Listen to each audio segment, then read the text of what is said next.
GST reform બાદ તમામ ક્ષેત્રના નિષ્ણાતોએ નિર્ણયને આવકારતા પ્રતિક્રિયા આપી હતી, જેમાં અમદાવાદ એન્જિનિયરિંગ અને મેન્યુફેક્ચરર્સ એસોસિએશનના ડાયરેક્ટર અશ્વિન કુમાર પટેલ તેમજ secretary of federation of Gujarat HM પટેલે પ્રતિક્રિયા આપી હતી। સંશોધન થયેલું છે અને જે જીએસટી ઓછો કર્યો છે તેનાથી અમારા ઉદ્યોગકારોને ખૂબ જ ફાયદો થાય તેવું દરેક તરફથી પ્રતિસાદ આપેલો હતો અને હજુ આગળ પણ આવા જ સંશોધનો કરીને સરકાર ઉદ્યોગોને પ્રોત્સાહન આપે તથા એન્ડ યુઝરને બી આમાં મોટો બેનિફિટ થાય તેવી અમે આશા રાખીએ છીએ, જેથી કરીને પ્રોડક્ટિવિટી વધશે અને આપણા દેશની અંદર સ્વાવલંબી બનવાની વાત છે તેને બી આગળ ગતિ મળશે તેવું અમારું માનવું છે।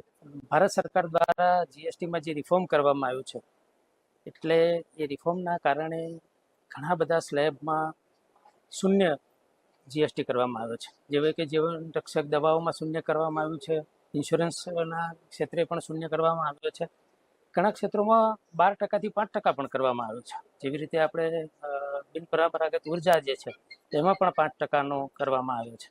જીવન રક્ષક જે મશીનરીઝ હોય છે મેડિકલ ક્ષેત્રની એમાં પણ 5% કરવામાં આવે છે। આના લીધે સામાન્ય લોકોના જીવનમાં જીએસટી ઘટવાના કારણે ખારી એવી બચત થવાની છે। ઔદ્યોગિક ક્ષેત્ર તરીકે અમને પણ આનો ખૂબ લાભ થવાનો છે અને નવી રોજગારીનું સર્જન પણ થશે।